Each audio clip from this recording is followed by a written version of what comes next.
നമസ്കാരം. ഗൾഫ് ഫോക്കസിലേക്ക് എല്ലാ പ്രേക്ഷകർക്കും സ്വാഗതം. ഞാൻ പ്രജിൻസി കണ്ണൻ. നോക്കാം വാർത്തകൾ വിശദമായി.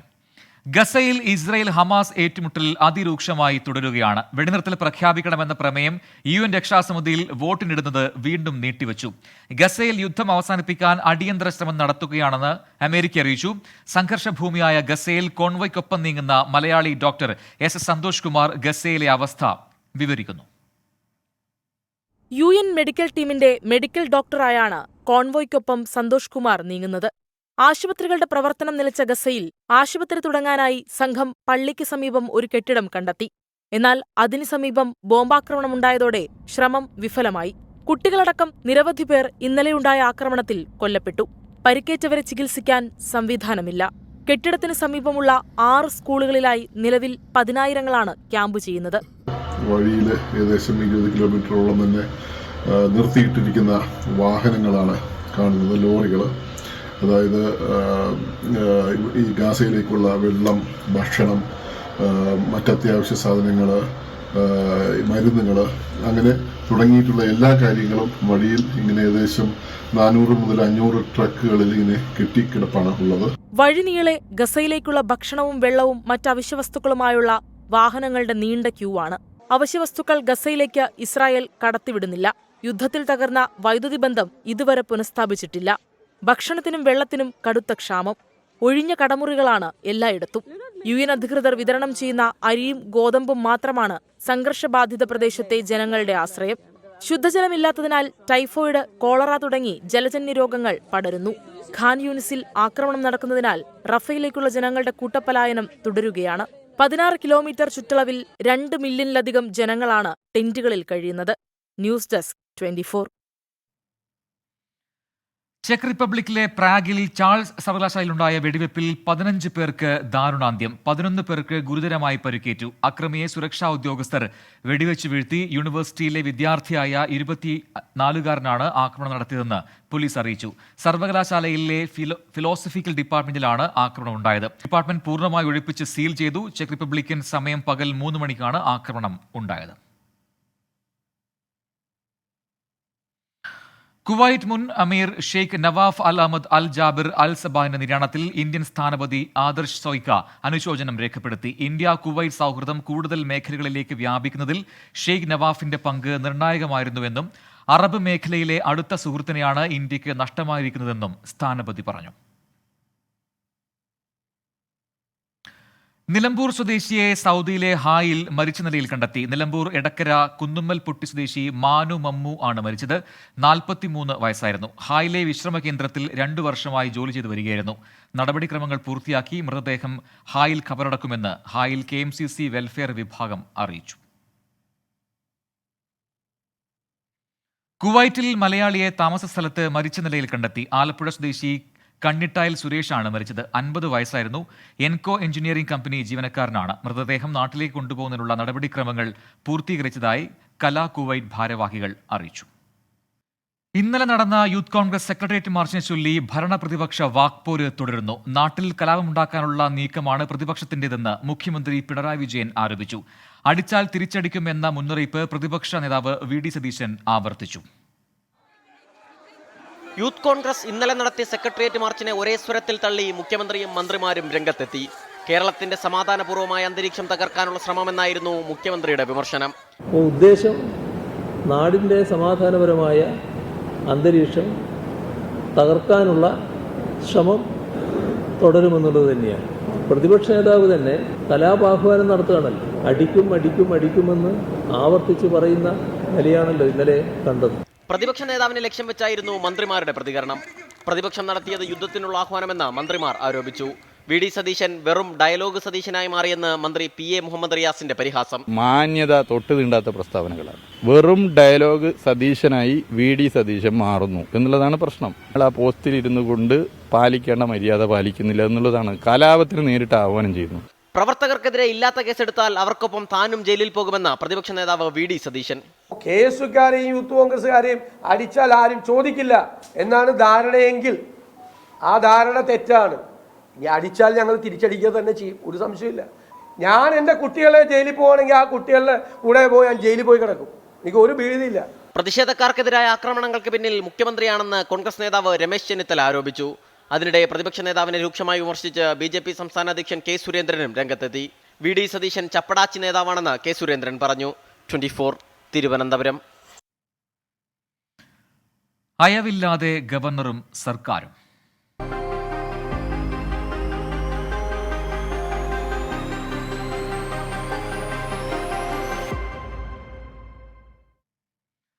ആക്രമിക്കാൻ ആഹ്വാനം ചെയ്യുന്ന മുഖ്യമന്ത്രിയുമായി സംവാദത്തിനില്ലെന്ന് നിലപാട് കടുപ്പിച്ച് ഗവർണർ ആരിഫ് മുഹമ്മദ് ഖാൻ. സെനറ്റ് വിവാദത്തിൽ SFI നീക്കം വിജയിക്കില്ലെന്ന് ഉറപ്പാക്കുമെന്നും ഗവർണർ പ്രതികരിച്ചു. അതേസമയം ഗവർണർക്കെതിരെ SFI ഇന്ന് തിരുവനന്തപുരത്ത് കരിങ്കൊടി പ്രതിഷേധം നടത്തി. സർവകലാശാലകളെ കാവ്യവൽക്കരിക്കാനുള്ള ഗവർണറുടെ നീക്കത്തെ പ്രതിരോധിക്കുമെന്ന് ആവർത്തിച്ച് SFI പ്രതിഷേധം ശക്തമാക്കുകയാണ്. ഗവർണറുടെ ഡൽഹിയിലേക്കുള്ള യാത്രാമധ്യേ തിരുവനന്തപുരം ജനറൽ ആശുപത്രിക്ക് മുൻവശത്ത് വെച്ചായിരുന്നു ഇന്നത്തെ SFIയുടെ കരിങ്കൊടി പ്രതിഷേധം.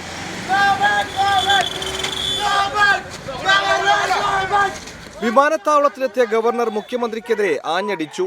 ഗുണ്ടകളെയും ആക്രമികളെയും മുഖ്യമന്ത്രി പ്രോത്സാഹിപ്പിക്കുന്നുവെന്ന കുറ്റപ്പെടുത്തൽ. What is important about it? Okay, that is his view. I don't want to join issue with him.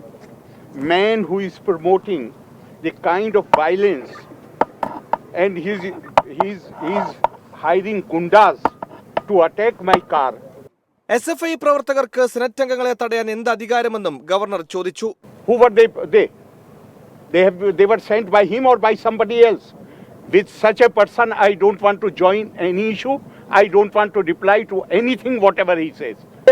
I have already told you that a man who organizes attack on the governor, he does not deserve any response from me. സംസ്ഥാന സർക്കാരിന് സാമ്പത്തിക ഉത്തരവാദിത്തം നിറവേറ്റാൻ കഴിയുന്നില്ലെന്നും governor ആവർത്തിച്ചു. 24 തിരുവനന്തപുരം. കാലിക്കറ്റ് സർവകലാശാല senate യോഗത്തിനെത്തിയവരെ തടഞ്ഞ SFI നടപടിക്കെതിരെ ചാൻസലറായ governor ഹൈക്കോടതിയെ സമീപിക്കും. ചാൻസലർ നോമിനേറ്റ് ചെയ്ത അംഗങ്ങളെയാണ് SFI തടഞ്ഞത്. ഹൈക്കോടതിയെ സമീപിക്കാൻ ഗവർണർക്ക് നിയമോപദേശം ലഭിച്ചു. SFIക്കെതിരെ ഗവർണർക്ക് പരാതി നൽകിയെന്നും സുരക്ഷ ആവശ്യപ്പെട്ടിട്ടും വൈസ് ചാൻസലർ അക്കാര്യം പരിഗണിച്ചില്ലെന്നും പത്മശ്രീ ജേതാവ് ബാലൻ പൂതേരി ഉൾപ്പെടെയുള്ള സെനറ്റ് അംഗങ്ങൾ ആരോപിച്ചു. ഇന്ന് രാവിലെ നടന്ന സെനറ്റ് യോഗത്തിനെത്തിയ 8 അംഗങ്ങളെയാണ് SFI പ്രവർത്തകർ സെനറ്റ് ഹൗസിന് മുന്നിൽ തടഞ്ഞത്. യോഗം കഴിയും വരെ ഇവരെ അകത്തേക്ക് പ്രവേശിപ്പിച്ചില്ല.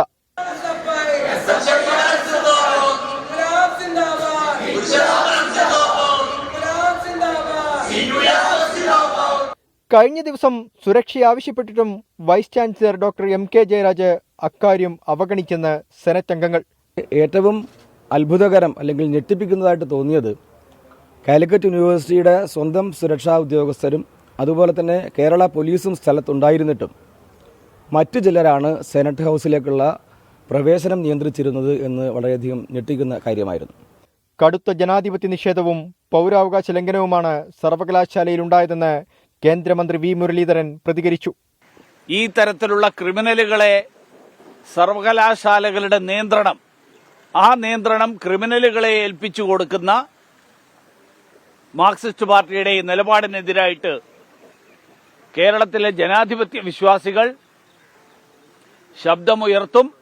ഇതിനിടെ ചാൻസലർ നോമിനേറ്റ് ചെയ്ത സെനറ്റ് അംഗങ്ങൾക്ക് നേരെ നടന്ന പ്രതിഷേധത്തിൽ ഗവർണർ ഹൈക്കോടതിയെ സമീപിക്കും. നിയമോപദേശം ലഭിച്ച പശ്ചാത്തലത്തിൽ കടുത്ത നടപടിയിലേക്ക് നീങ്ങാനാണ് ഗവർണറുടെ തീരുമാനം. 24 തിരൂർ.